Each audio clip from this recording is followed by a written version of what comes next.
تو مقدس متی دیکھنے والا اس نے اپنی انجیل کا زیادہ حصہ مقدس مرکز سے لیا ہے. مرکز کی انجیل سب سے پہلے لکھی. یہ انجیل تقریباً سن 85 میں، پہلی صد میں، 80 میں یا 85 میں لکھی گئی، اور متی نے زیادہ حصہ مرکز سے لیا. اسی طرح لوکا نے بھی.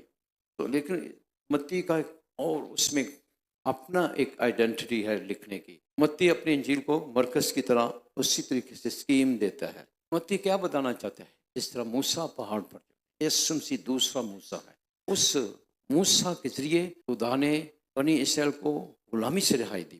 یہ ظاہری یا سیاسی آزادی تھی جسم کی، ٹھیک ہے، 400 سال کی غلامی، مصر کی غلامی سے، مگر غلامی میں تھے، غربت میں تھے، خدا نے رہائی دی. پر یسوع وہ آزادی دیتا ہے، روح کی آزادی، گناہ سے، موت سے، شیطان سے، اور ڈیفینٹ کلائمیکس ہے یسوع مسیح کے ذریعے اس مشن کا باپ کے ساتھ ملانا، آسمانی زندگی، ہمیشہ ہمیشہ کی زندگی میں شامل ہونا. یہ ہے متی یسوع مسیح کو دوسرا موسیٰ اس کے حیثیت سے پیش کر رہا ہے.